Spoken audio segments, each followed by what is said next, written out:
Yo, what's going on, guys? And today we'll be talking about the Sacramento Kings. If you guys have not heard, they are not bringing back Alvin Gentry. And as right now, Steve Clifford, Mike Brown, Mike D'Antoni, and Kenny Atkinson are the names that are rumoring around. So let's get right into it and talk about it. Shout out The Athletic.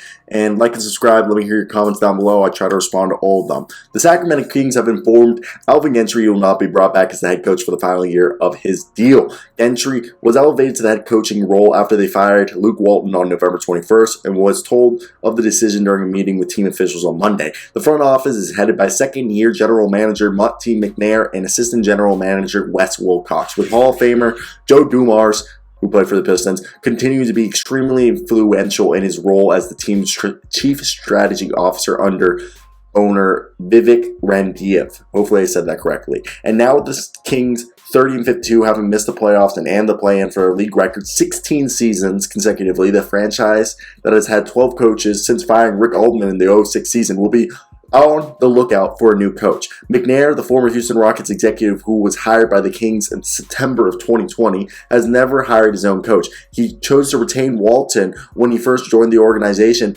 and then again heading into this year, then fired him after a 6-11 start. The team is indicating that they're going to conduct a thorough search for his replacement, with sources saying that Golden State assistants Mike Brown and Kenny Atkinson, Brooklyn Nets consultant longtime head coach Steve Clifford are expected to be among those candidates, as well as Mike D'Antoni.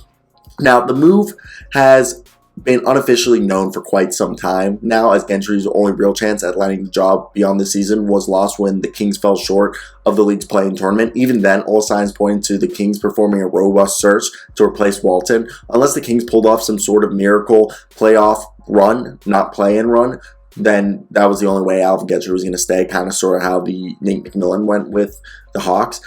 And the list of coaching candidates for them will be long, but I tend to believe that the rumblings that they'll ultimately lean on someone who has had substantial head coaching experience previously to be the most likely thing. Brown and Atkinson fit the bill, as does Steve Clifford, and Mike D'Antoni, who worked with Monty McNair in Houston, makes sense. But Walton hiring is seemed internally as a cautionary tale for the Kings, as a former general manager, Vlad Divac, made the choice based largely on his personal relationship with Walton, while choosing not to conduct a thorough search. This time around, they insist that that won't be the case. Aside from coaching, the Kings roster still has some kind of massive holes that they need to fill, and there's no easy answers. Domantas Sabonis played well after being traded to Sacramento, and his co-star in De'Aaron Fox was cool, but they went 5-10, and Sabonis averaged almost 19 points, shooting 55% from the field, 12.5 rebounds, and 6 assists. So they need to figure out what to do. So if we look at the candidates, Steve Clifford over here, if you guys don't know, this is a guy who has a winning percentage of 45.8%. He's coached, 637 games, won 295 of them, 458. And out of his seasons, he made it to the playoffs. He coached Charlotte, 1, 2, 3, 4, 5 years, and he made the playoffs 2 out of the 5. In his 3 years in Orlando, he made it 2 out of the 3. So, this is a guy who in 7 or 8 seasons, he's made it 4 times. So he's a guy who knows how to win. Mike Brown's famous for being LeBron's coach. He has a win percentage of 61.6%, winning 347 out and losing 216 out of 563 possible games. But he never made the playoffs until, his first year in LA, he made it. But once LeBron left, he didn't, make the playoffs without LeBron when he went back to Cleveland. So that is Mike Brown. It's weird because people don't really like Mike Brown for some reason. Then you have Mike D'Antoni. He's awesome for offense, but he doesn't coach defense. I say Kenny Atkinson's the best one.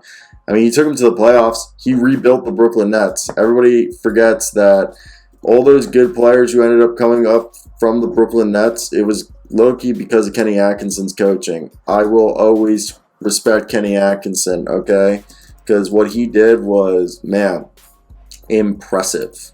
So that's where I want to hear your guys' thoughts. Are you guys on the same page with me, or is this just me? Look, I think it's pretty crazy what ended up happening, but that's where I want to hear your thoughts. What do you guys think should happen? But peace.